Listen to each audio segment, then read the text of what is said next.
Salut à tous et à toutes, on se retrouve pour une nouvelle vidéo et un nouvel épisode en mode pro cycliste. Et du coup dans cet épisode on va aller poursuivre cette deuxième saison avec la Lotto Car Now. Et du coup on va aller faire dans cet épisode la Mercantour classique pour commencer, c'est-à-dire une classique en montagne de 200 km. Ensuite on ira faire un tour en Autriche. Bon, je vais pas prononcer le blast du tour parce qu'il est assez compliqué, en tout cas on peut voir le parcours. La première étape ça sera un chrono, la deuxième étape ça sera du vallon, troisième étape ça sera du plat, ensuite ça sera une étape un peu vallonnée. C'est un tour qu'on avait remporté l'année dernière, on avait réussi à remporter le général. On verra si cette année on est capable d'être aussi bon. Ensuite on ira faire du coup la CIC Mont Ventoux, c'est-à-dire la classique du Mont Ventoux. On verra si on est capable de faire un bon résultat également.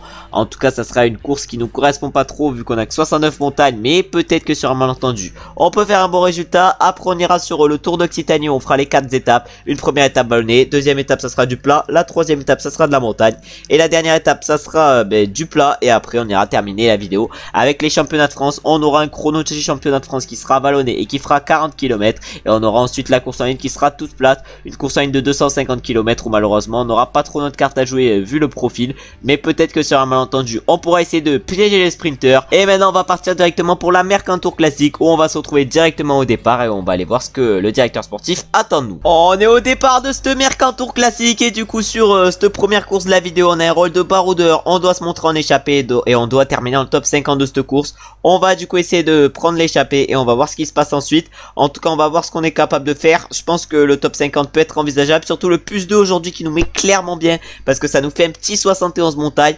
On commence quand même à avoir des stats de plus en plus intéressantes. Bientôt on aura limite presque toutes les stats dans le vert hein. Si les pavés ça commence à aller dans le vert, la montagne également, le baroudeur, l'endurance et la récupération, on peut commencer à avoir des stats très cheat. Et pourquoi pas déjà dans cette vidéo passer au niveau 13, même si ça nous fera pas progresser, passer au fur et à mesure les niveaux, ça nous permettra à un moment donné de devenir un coureur exceptionnel. On arrive au pied de la montée finale avec notre coureur. On a plus de 1 minute 40 d'avance par rapport au peloton, un peloton qui ne compte plus que 16 unités, c'est à dire que là le top 50 est en clairement bonne voie. En tout cas pour l'instant on s'est montré en échappée 5 km au pied de cette montée. Bon, on a quand même des sacrés adversaires avec notamment du Romain Grégoire, on a du Pasquale également, c'est à dire qu'on essaye de tenir dans l'échappée depuis longtemps. Déjà au départ on était 15 dans l'échappée, il y en a 10 qui ont craqué, c'est à dire que maintenant on n'est plus que 5 et nous on essaye évidemment de rivaliser avec nos adversaires. Mais là face à du Romain Grégoire, du Pasquale etc, les mecs sont quand même monstrueux face à nous. Même si Romain Grégoire avait moins aujourd'hui, le mec a quand même une meilleure barre que nous, une barre équivalente à la nôtre, c'est à dire qu'il est monstrueux. Alors que derrière on peut voir que Ben O'Connor vient déjà d'accélérer sur cette montée, il risque de faire la différence et de nous rattraper rapidement avant directement de nous attaquer. Mais nous notre objectif ça va être de faire une bonne montée pour au moins terminer, pourquoi pas dans le top 20,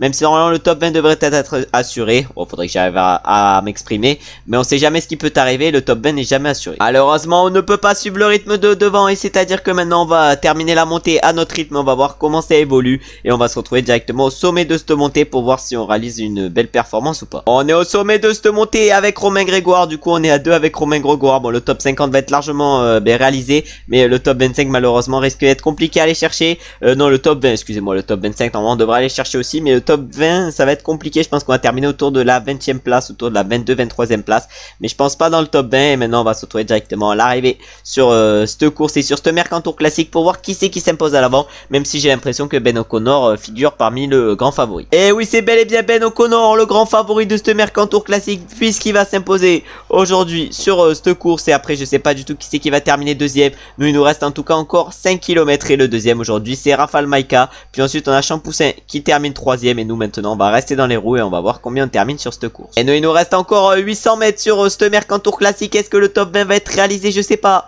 En tout cas derrière Champoussin on a Zoidel qui a fait 4, puis Madou à 5, Lenny Martinez 6 et nous on va terminer malheureusement un peu plus loin sur cette Mercantour classique, mais on va quand même réussir à aller chercher le top 20. Tout à l'heure je parlais que ça allait être compliqué de faire le top 20, mais on le réalise et on termine 18ème de cette Mercantour classique. Et maintenant on va se retrouver directement pour la première étape du Tour d'Autriche auquel on va participer et on va se retrouver au départ de la première étape. De toute façon la première étape ça va être un chrono de 15 km et on va se retrouver au départ avec notre coureur sur ce chrono de 15 km en espérant avoir une bonne note pour gagner. On arrive au départ avec notre coureur sur ce chrono et la note est folle évidemment, c'est même presque un prologue hein, parce que ça fait que 15 km. En tout cas la note est folle aujourd'hui sur cette course. Voilà un petit plus 2 qui fait kiffer. On a pour objectif de remporter l'étape et on va se retrouver sur cette première étape de ce Tour d'Autriche directement au premier inter et on va espérer être bien placé pour pouvoir évidemment gagner ce chrono avec même peut-être pourquoi pas un peu d'avance par rapport à nos adversaires. Et on arrive déjà au premier temps intermédiaire sur ce chrono et au premier temps intermédiaire on signe le premier temps avec 1 seconde d'avance sur Fabian Weiss. Pourtant on n'est pas parti hyper vite sur ce chrono, c'est à dire que pour l'instant on est bien parti et maintenant on va aller voir au deuxième deuxième inter si on est encore mieux ou pas. On était premier au premier temps intermédiaire, au deuxième temps on est encore une fois premier, mais cette fois-ci avec 9 secondes d'avance sur Fabian Weiss. Oh, l'écart est en train d'augmenter et maintenant on va essayer de bien finir dans ces 3 derniers kilomètres pour voir l'écart augmenter, pourquoi pas plus de 15 secondes. On arrive maintenant dans les 500 derniers mètres sur ce chrono et malheureusement on n'a pas terminé au mieux et du coup on a combien d'avance?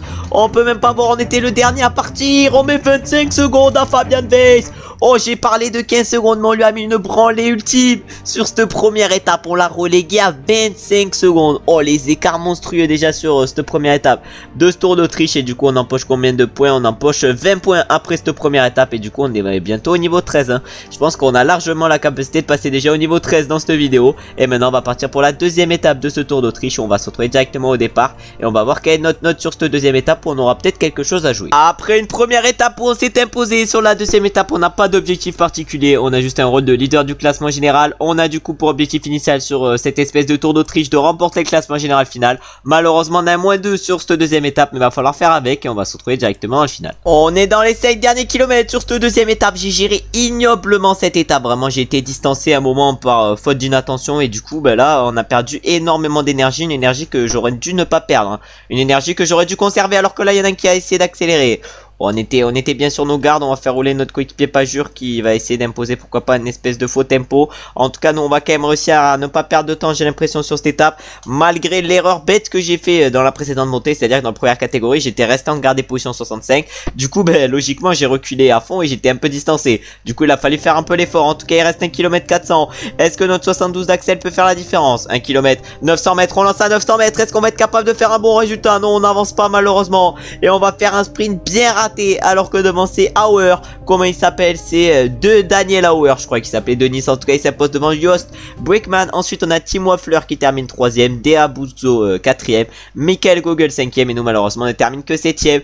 Bon, on a encore des efforts à faire en sprint parce que là vraiment on a fait un sprint bien ignoble sur cette deuxième étape. Et maintenant sur la troisième étape, puisque c'est une étape de plaine, on va se retrouver directement dans le final. On est dans les 5 derniers kilomètres sur cette troisième étape de ce Tour d'Autriche. J'ai dit que c'était une étape de plaine et c'était bel et bien une étape de plaine. Bon, après il y avait quelques difficultés, mais c'était pour la plupart du temps une étape de plaine. En tout cas la Pajur est en train de nous emmener, il emmène notre coéquipier Gessner et ça va être nous la dernière rampe de la fusée, nous qui avons aujourd'hui un petit +1 qui peut peut-être nous faire peut-être nous carrer. En tout cas la Pajur il lance Gessner et Gessner il va nous lancer. Est-ce qu'on va être capable de faire un sprint correct? Ah, malheureusement ça tourne. Est-ce que notre coéquipier Pajur va faire un bon sprint? Ah non, malheureusement il va galérer dans les derniers mètres, il va même un peu nous gêner, alors que devant ça va être Attilio Viviani qui s'impose devant Regan Goog. Ensuite on a Grigard qui termine 3ème, Waffler 4ème, on a Gessner notre coéquipier qui fait 5 et nous on va chercher une belle 6ème place sur cette troisième étape et c'est notre meilleur résultat pour l'instant sur une course en ligne dans ce Tour d'Autriche. On est au départ maintenant de cette dernière étape de cette espèce de Tour d'Autriche et du coup on doit toujours remporter le classement général final sur cette course.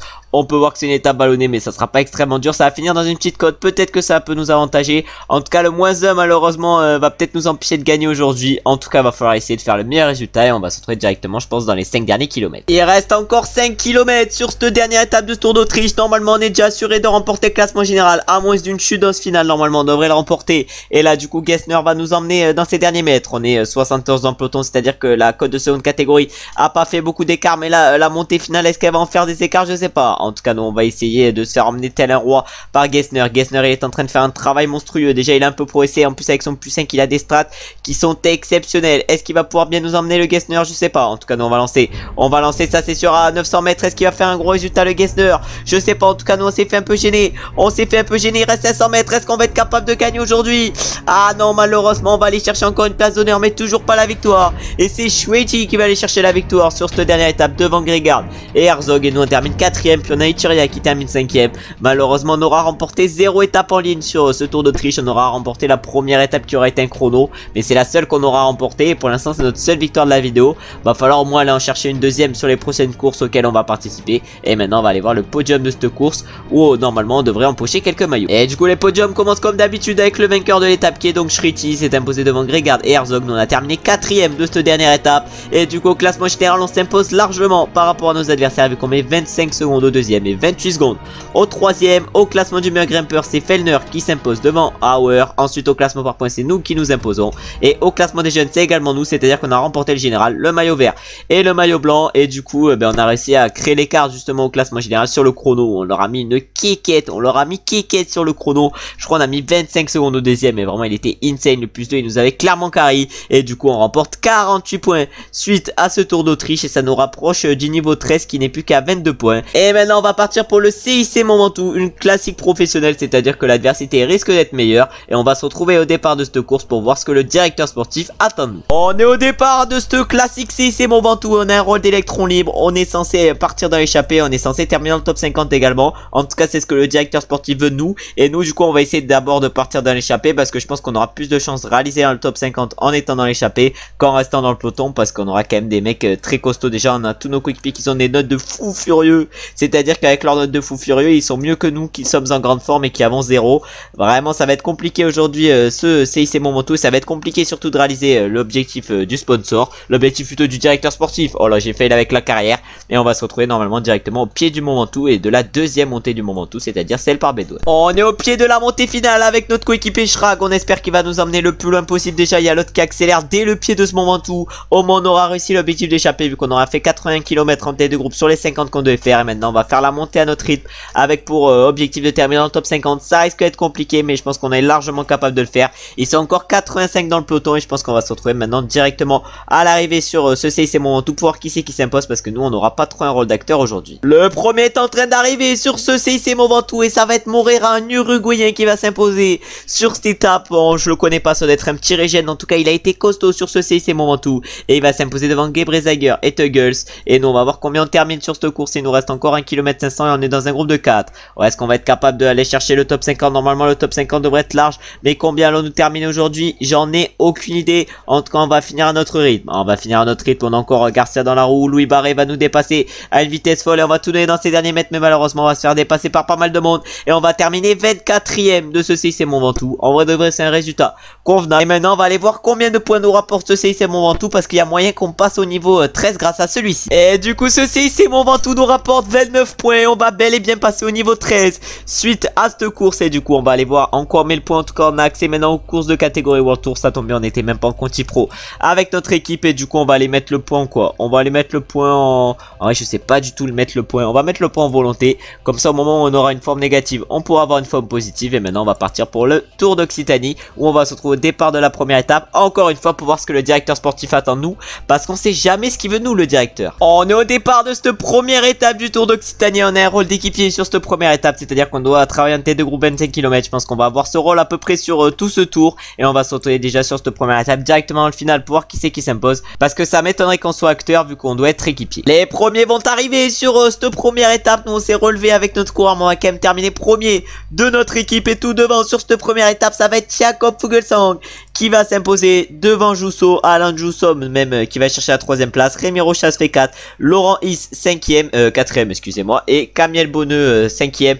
Bon, je me suis un peu trompé sur Jousso, j'ai dit Jousso, mais c'est pas très grave. Henrik Mas 8ème, ça c'est une petite surprise, il a pas été exceptionnel, et Dario Igor 9ème, mais après c'est une machine de guerre, du coup c'est normal. Et du coup on a réalisé largement l'objectif d'équipier aujourd'hui sur cette première étape, vu qu'on a fait 36 km en tête de groupe sur les 25 qu'on devait faire. On est au départ maintenant de cette deuxième étape de ce Tour d'Occitanie, et sur cette deuxième étape on a un rôle de baroudeur, on doit se montrer 130 km en échappée. On va voir si on est capable de la prendre. Ça risque d'être compliqué, mais notre objectif aujourd'hui du coup ça va être l'échappée, et on va se retrouver un peu plus tard. Et si on arrive à prendre l'échappée, on se retrouvera au niveau des côtes de 3ème catégorie pour aller chercher les points de la montagne. On est vers le sommet de cette première côte, c'est-à-dire la côte de Saint-Félix-de-l'Oragé. Bon, un peu compliqué le blast de la côte, mais on va essayer de passer en tête avec notre coureur. 1 km avant d'arriver à l'arrivée de la côte. On va lancer le sprint. Est-ce qu'on va être capable de battre nos adversaires sur cette côte? Évidemment qu'on va les battre facile, et on va aller chercher magnifiquement les 6 points. Et maintenant on va se retrouver directement pour la deuxième côte de 3ème catégorie, c'est-à-dire la côte de la Lac, où on va essayer de faire de même. On est passé en tête sur la première côte de 3ème catégorie. Est-ce que sur la deuxième on est capable de passer en tête? J'avais même pas vu qu'on avait plus 3 aujourd'hui sur cette étape, mais un plus 3 c'est quand même insane.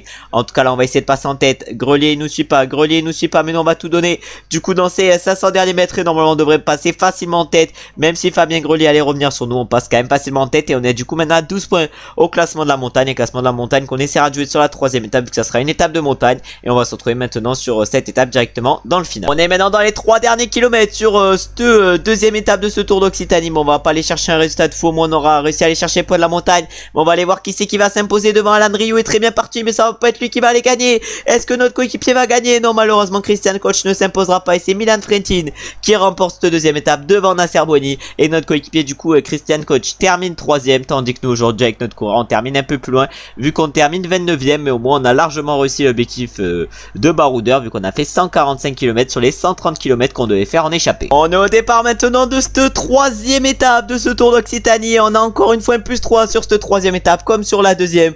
Au moins les notes sont avec nous sur ce Tour d'Occitanie. Objectif aujourd'hui ça va être de partir dans l'échappée. De toute façon c'est ce que nous demande le directeur sportif. On doit faire 120 km en échappée. Nous on veut partir de toute façon en échappée pour aller chercher les points de la montagne. Du coup c'est positif et on va se retrouver déjà au sommet de cette côte de seconde catégorie, c'est-à-dire la côte de Lançon, pour essayer d'aller chercher les 10 points. On arrive vers le sommet de cette côte de Lançon. Est-ce qu'on va passer en tête? Je sais pas. En tout cas on va tout donner. On va tout donner. J'ai l'impression que nos adversaires ils ont pas trop donné dans cette côte et nous on passe du coup facilement en tête. Et maintenant on va se retrouver pour la côte de première catégorie, c'est-à-dire l'Orquette dans 6 ans, où on va essayer de passer en tête. L'Orquette dans 6 ans, j'ai cru que c'était le même endroit que l'arrivée, mais non, l'arrivée c'est aux Hospices de France et là c'est la Orquette dans 6 ans qui nous attend et on va se retrouver au sommet où on va essayer d'aller chercher les 16 points. On arrive vers le sommet du première catégorie avec notre coureur. On va essayer évidemment de passer en tête sur ce première catégorie. Sur le seconde catégorie on n'était pas en tête, peut-être que cette fois-ci sur le premier on va également passer en tête. En tout cas on n'a même pas accéléré dans ce première catégorie, mais on va quand même passer en tête sans gaspiller trop d'énergie. On va chercher les 16 points et on prend provisoirement la tête du classement du meilleur grimpeur. Et maintenant on va se retrouver directement pour la côte de troisième catégorie où on va essayer à nouveau d'aller chercher des points, et cette fois-ci on arrive dans la côte de troisième catégorie. L'objectif du coup comme j'ai dit tout à l'heure ça va être d'aller chercher les 6 points dans cette côte. Je sais pas si ça va nous les jouer derrière. En tout cas nous c'est notre objectif d'aller chercher les points. En tout cas on a Ravazzi derrière, mais ça nous les joue même pas les points. Ça nous les joue même pas les points, c'est à dire qu'on va aller les chercher facilement. C'est 6 points au sommet de cette côte. Et maintenant on va se retrouver dans le port de Balès où on va essayer de résister à nos adversaires de l'échapper, et pourquoi pas même de passer en tête du col, même si ça risque d'être compliqué. Il y a quand même 16 points à aller chercher, et si on va chercher 16 points on sera assuré de remporter le maillot à poids. On est à peu près au pied du port de Balès avec nos coéquipiers d'échappée. On a 2 minutes d'avance sur le peloton, on est plus que 8 dans ce groupe. Au moins on a réussi l'objectif d'échapper vu qu'on a fait 130 km sur les 120 qu'on devait faire. Et maintenant on va voir ce qui se passe dans ce port de Balès, et nous l'objectif ça serait de passer en tête, alors que là nos compagnons d'échappée sont en train de craquer un par un vu que maintenant on n'est plus que 7. Et Dauphiné il est monstrueux dans cette montée de Beaumarchais, non plutôt Gruel il est monstrueux également, c'est à dire qu'on va se mettre dans la roue des deux, mais malheureusement on va pas pouvoir tenir encore très longtemps dans cette montée. On n'ira pas chercher les 16 points au sommet du port de Balès, et là pour nous l'étape est terminée. On aura fait 138 km en échappée et on va aller voir qui c'est qui s'impose aujourd'hui, en espérant conserver notre maillot à poids. Les premiers sont en train d'arriver sur cette troisième étape et la victoire va se jouer entre Floris de Tir et Geoffrey Bouchard. On va voir qui c'est qui va aller la chercher, et ça va être du coup Floris de Tir qui va s'imposer sur cette troisième étape du Tour d'Occitanie, qui va prendre l'ascendant pour le classement général. Il va s'imposer devant Geoffrey Bouchard, et ensuite on va aller voir pour qui va être la troisième place, et la troisième place elle va être du coup pour Cluckers au sommet de ces Hospices de France. Puis ensuite on a Alessandro Monaco qui termine 4ème et Franck Bonamour 5ème. Nous malheureusement on va finir loin sur cette étape, mais après c'est assez logique vu qu'on était dans l'échappée et qu'on n'a pas pu suivre à un moment donné. Et du coup on a terminé 22ème avec notre coureur sur cette troisième étape, mais c'est Floris de Tir qui s'impose largement au classement général. Du coup il prend la tête, et après par rapport à la troisième place il y a un écart énorme, et au classement du meilleur grimpeur du coup on est bel et bien en tête avec notre coureur. Avec nos 44 points on devrait du coup remporter ce maillot de meilleur grimpeur de ce Tour d'Occitanie, mais maintenant on va falloir attendre la quatrième étape. On est dans les 5 derniers kilomètres de cette dernière étape de ce Tour d'Occitanie. On peut voir qu'à notre droite il y a les Groupama FDJ qui sont en train de créer un train pour leur sprinter du jour, c'est-à-dire Welton. On a également les Saint-Michel qui ont créé un train pour Rudy Barbier. Nous malheureusement on n'est pas placé au mieux dans ce final, on a pris l'échappée, c'est pour ça que notre barre jaune est autant rikiki. En tout cas il reste encore 1 km 500, il reste encore 1 km 500. Nous on va accélérer. Ah malheureusement c'est fait gêner par un mec, et du coup notre sprint va être bien cata. Mais est-ce que notre coéquipier Christian Koch va pouvoir faire un gros sprint?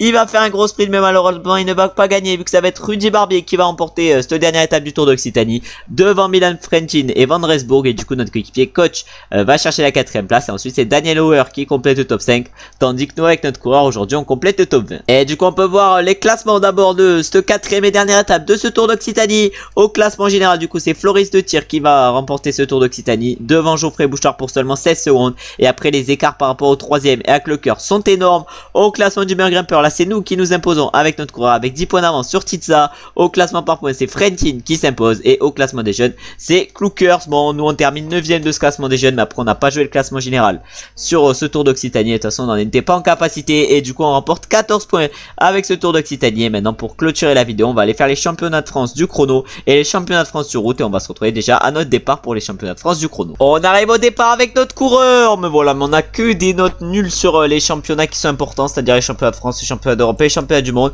Et aujourd'hui on a pour objectif de terminer dans le top 20, malheureusement le moins 2 fait mal et on va se retrouver au premier temps intermédiaire sur ce chrono en espérant bien partir. On est parti tranquille sur ce chrono, malheureusement ça frise un peu au premier temps intermédiaire, mais je pense qu'on risque d'être loin vu à la vitesse où on est parti. On est actuellement 23ème à 1 minute 32. En vrai de vrai ça passe parce qu'on n'est pas parti très vite et maintenant on va voir si au deuxième inter on est un peu mieux. Et maintenant on arrive au deuxième temps intermédiaire, on était 24ème au premier temps intermédiaire, au deuxième temps intermédiaire on est 6ème. On a fait une remontée de fou sur ce chrono et maintenant on va voir à l'arrivée combien on est, mais si on continue à remonter comme ça peut-être qu'on peut être très bien à l'arrivée. On est maintenant dans les 2 derniers kilomètres sur ce chrono, on a fini fort, on a fini même très fort, mais là ça fout le freeze, on s'est mis à 99 et maintenant ça fout le freeze. Ah mais on a tout donné dans ces 600 derniers mètres et on signe actuellement le 8ème temps 1 minute 28. Ah malheureusement le top 20 va être largement fait, mais combien allons-nous terminer? On va terminer 10ème, c'est à dire que le top 10 est pour nous, même pas, on termine 11ème sur ce chrono j'ai l'impression. En tout cas Guarnalec s'impose au classement par équipe, c'est la Arkea Samsic qui remporte ce chrono. Bon nous du coup on termine 11ème,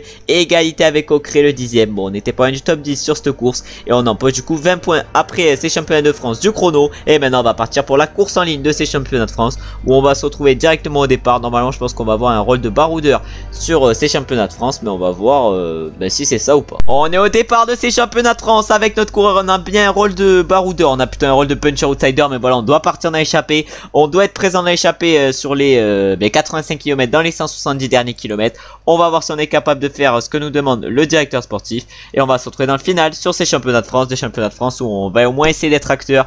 Déjà en partant dans l'échappée on sera acteur, mais malheureusement gagner ces championnats de France ça semble un peu trop compliqué vu nos stats en sprint et en accès. On est dans les 6 derniers kilomètres de ces championnats de France et on a peut-être la victoire au bout des bras. En tout cas l'échappée elle va aller au bout, ça c'est sûr. Ah non on va pas rouler, nous on va clairement pas rouler, nous on va rester dans les roues. Est-ce que l'échappée va aller au bout? Ça c'est sûr que oui, parce qu'on a quand même plus de 2 minutes 30 d'avance dans ces 5 derniers kilomètres. Mais est-ce que nous on va être capable de porter ce maillot de champion de France? Est-ce que nous on va être capable de remporter ce maillot de champion de France? En IRL c'est Madouas qui s'était imposé, qui s'est imposé plutôt. Maintenant on va voir si nous on est capable de s'imposer. 2 km 800 encore, 2 km 500, on va se mettre à effort curseur 85, on part dans les 2 km 300, on va être face à Alex Baudin, on va être face à du Guglielmi, du Kenny Ellison, du Ganichard, et là va falloir lancer, ah, on a peut-être lancé un peu trop tard. Oh l'erreur, mais de toute façon on n'aurait pas gagné sur ces championnats de France. Oh Baudin, il est en train de craquer. Est-ce qu'on va le dépasser sur la ligne? Oh non, oh le seum total. Oh là là là là, on y a cru, mais malheureusement on ne termine que 2ème. Derrière Alex Baudin qui était en train de craquer dans les derniers mètres. Ensuite on a Ellison qui fait 3, Guglielmi 4 et Thomas Bonnet 5. Mais quelle cruauté! Oh là là, j'ai le seum. On a failli gagner ces championnats de France. On était à 2 cm de les gagner. Ça a dû se jouer à rien du tout. Mais malheureusement on ne s'impose pas et on ne termine que 2ème derrière le coureur de la G2R, Alex Baudin, qui s'est imposé du coup sur ces championnats de France. Bon on va remporter au moins pas mal de points après cette course. En plus de cela on risque également de remporter pas mal de points au passage du mois parce qu'on a mis des entraînements comme ça. Voilà, les 2 trucs d'entraînement comme ça, c'est à dire que normalement on devrait bien progresser. Et on va aller voir du coup avant de clôturer la vidéo combien de points on remporte. Et du coup on empoche 123 points pour ce mois de juin, c'est à dire qu'on va pas être très loin du niveau 14 pour le prochain épisode. On ira faire du coup encore une fois le tour d'Autriche, mais un tour d'Autriche différent. On ira faire le tour de la vallée d'Aoste et on finira sûrement avec le circuit de Gexco. En tout cas j'espère que cette vidéo vous a plu, j'espère que ces championnats de France vous auront plu. On a failli créer la surprise en réussissant à s'imposer, malheureusement ça s'est joué à rien avec Alex Baudin qui nous a du coup battu, mais on reviendra plus fort pour la saison prochaine. En tout cas je vous remercie évidemment d'avoir regardé la vidéo jusqu'à la fin. Si la vidéo vous a plu, vous savez ce que vous avez à faire, c'est à dire liker, commenter, mais surtout vous abonner, parce que là il y a l'objectif des 1000 abonnés. On se retrouve maintenant très bientôt pour une nouvelle vidéo ou un nouvel épisode en mode pro cycliste ou sur une autre série. J'espère évidemment que vous avez passé une bonne journée ou vous êtes en train de passer une bonne journée. À très bientôt, ciao ciao ciao.